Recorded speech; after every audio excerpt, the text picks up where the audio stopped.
आज का विषय है कंफ्यूज नेचर वाले लोग। आपने देखा होगा ऐसे भी नेचर वाले लोगों को वो सदा कंफ्यूज रहते हैं कि मैं ये कार्य करूं या ना करूं।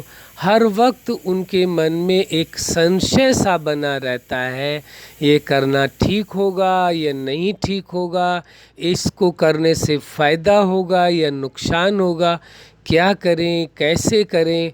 तो वो सदा कंफ्यूज रहते हैं। इसलिए क्या होता है कि वो अपने सगे संबंधियों के साथ जब बात करते हैं तो बात करने में भी कंफ्यूज होते रहते हैं। कई बार तो किसी कार्य को करने को चलते हैं वो कंफ्यूज ही रहते हैं, जिसकी वजह से वह उस कार्य को अच्छी तरह से नहीं कर पाते। कार्य शुरुआत करने के लास्ट मोमेंट तक भी वह कंफ्यूज ही रहते हैं कि मैं इस कार्य को करूं या ना करूं।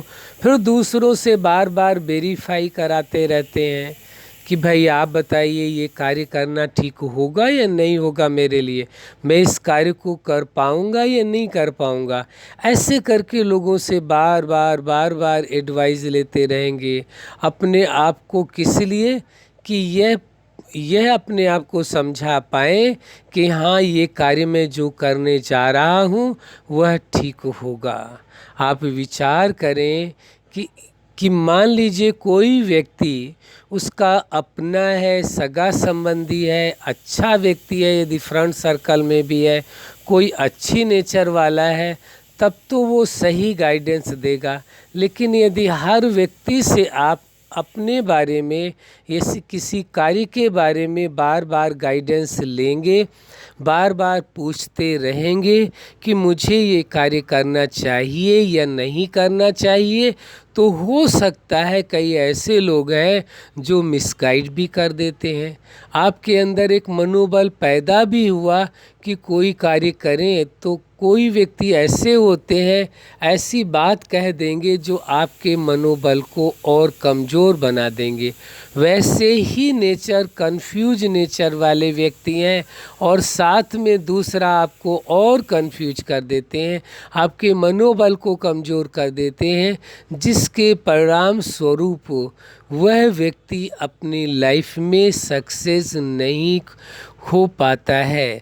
तो सक्सेस ना मिलने का एक सबसे बड़ा कारण यह भी होता है वह राइट टाइम पर राइट डिसीजन नहीं ले पाते हैं। वो डिसीजन भी ले लेते हैं तो भी कंफ्यूज रहते हैं कि मैंने डिसीजन तो ले लिया है, इस कार्य को करना है, पता नहीं हो पाएगा नहीं हो पाएगा, मैं कर पाऊँगा नहीं कर पाऊँगा, लोग मुझे देखेंगे तो क्या कहेंगे।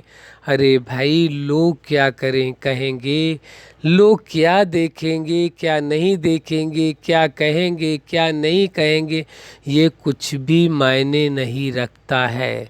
सबसे ज़्यादा यदि ये बात है मायने रखती है वो यह है कि आपको अपने आप में कॉन्फिडेंस पैदा करना हो कि आप जो भी कार्य करना चाहें वो कर सकते हैं, आप कैपेबल हैं, आप सक्षम हैं, आप में वो सामर्थ्य है, आप कोई भी कार्य कर सकते हैं। कोई भी का मतलब ये नहीं कि गलत कार्य के लिए हम कह रहे हैं, यहाँ ये सेंस नहीं होता है, बल्कि यह हम कह रहे हैं कि वह कार्य जो आपके लिए उपयुक्त है, ठीक है, अच्छा है, पॉजिटिव है, जो आपको करना चाहिए वह कार्य आप कर सकेंगे। लेकिन यदि यही कंफ्यूज नेचर अधिक बढ़ जाए और अधिक बढ़ जाए, एक्सट्रीम में पहुंच जाए, तो क्या होगा। वही कंफ्यूज होने वाली नेचर जो एक्सट्रीम में पहुंच जाए तो वह व्यक्ति फिर कोई कार्य ही अच्छी तरह से नहीं कर पाता है। मान लीजिए जैसे तैसे वो कार्य करना भी शुरू कर देता है तो भी उसे ऐसा लगता है मैं इस कार्य को कर रहा हूँ, पता नहीं मैं सफल होऊंगा या नहीं होऊंगा। मतलब कार्य करने के पहले ही वो हथियार डाल देता है। हथियार डालने का अभिप्राय यहाँ ये है, पहले ही हाथ खड़ा कर देता है, पहले ही अपने आप को ये मान लेता है मैं सफल नहीं हो पाऊंगा। कार्य करने के पहले कंफ्यूज नेचर वाला व्यक्ति अपनी हार पहले स्वीकार कर लेता है। कार्य शुरू होने के पहले ही अपने आप को मान लेता है कि मैं फेल हो जाऊंगा। अरे भाई, फेल होना होगा तो हो जाएंगे, वो बात की बात है, कम से कम प्रयास तो करके देखें। ऐसा व्यक्ति प्रयास भी अच्छे मन से नहीं करता है, कंफ्यूज हो करके, अरे पता नहीं मैं करूं इस कार्य को या ना करूं, सफल हो पाऊंगा या नहीं हो पाऊंगा, यही सोच सोच करके वो परेशान होता रहता है।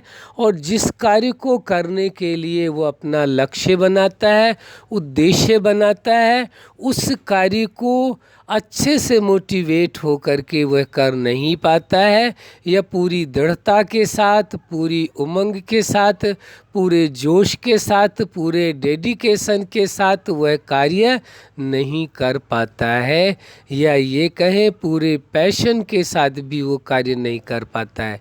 बल्कि क्या होता है, वह हर कार्य के करने के पहले ही कंफ्यूज हो जाता है कि ये मैं कर पाऊंगा या नहीं कर पाऊंगा, मुझे करना चाहिए या नहीं करना चाहिए, मैं तो नहीं कर रहा इस कार्य को, और मुझे तो लगता है इस कार्य को करने में मुझे असफलता अवश्य मिलेगी, मेरी हार जरूर होगी, इसलिए मैं इस कार्य को नहीं करना चाहता। मतलब कार्य करने के पहले ही वो हाथ खड़े कर देता है, ये स्वीकार कर लेता है कि मेरी हार इस कार्य में निश्चित है। अब आप विचार करें, जब आप कर्म करने के पहले ही अपनी हार स्वीकार कर रहे हैं तो फिर जीत कैसे हो सकती है। हिम्मत ही नहीं पैदा होगी उसके अंदर कि मैं हिम्मत रख करके इस कार्य को करूं। इसलिए यदि ऐसी नेचर आपके अंदर डेवलप हो रही है तो आपको ये ध्यान देना है, इस कंफ्यूज होने वाली नेचर को शीघ्र से शीघ्र आपको बदलना है। हम इस सत्य को जानते हैं, आप जो करना चाहें वो कर सकते हैं, आपके अंदर ये सामर्थ्य है, आपके लिए कोई मुश्किल कार्य नहीं है। किसी ने बहुत अच्छी बात कही, असंभव ही असंभव है, बाकी सब कुछ संभव है। यानी जो भी आप करना चाहें वो कर सकते हैं, सब कुछ आपके लिए संभव है, पॉसिबल है। लेकिन यदि आप कर्म करने के पहले ही अपनी हार मान लेंगे तो फिर क्या कहा जाएगा।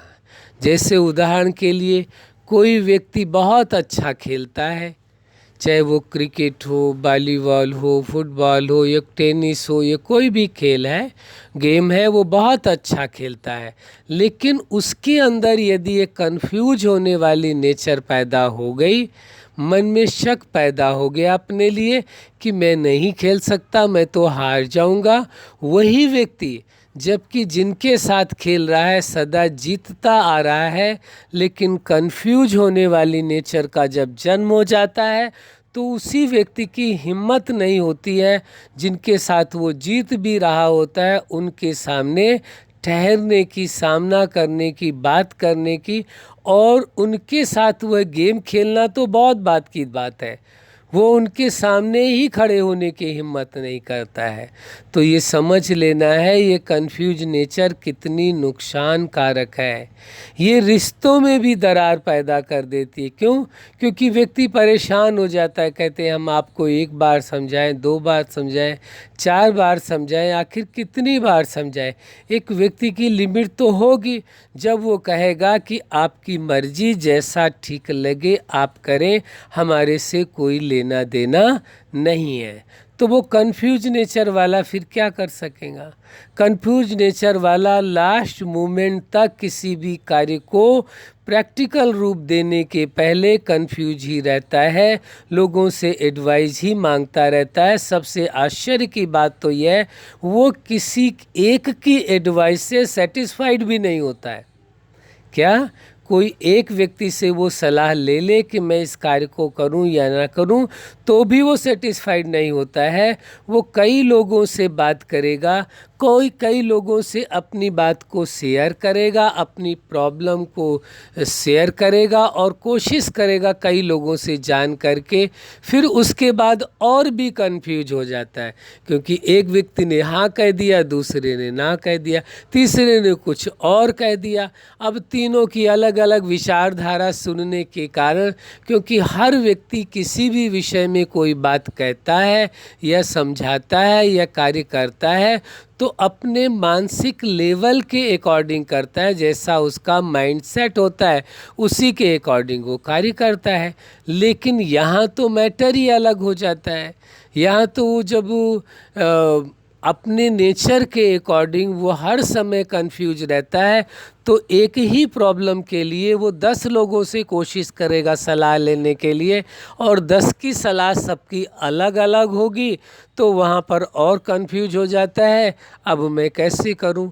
उनसे पूछा था वो ये कह रहे, उनसे पूछा था एडवाइस लिया वो ये कह रहे, तो अंततः वो परेशान हो कर के वो कार्य ही छोड़ देता है। अब आप समझ सकते हैं ये कंफ्यूज नेचर कितना फ़ायदेमंद है, कितना नुकसान कारक है।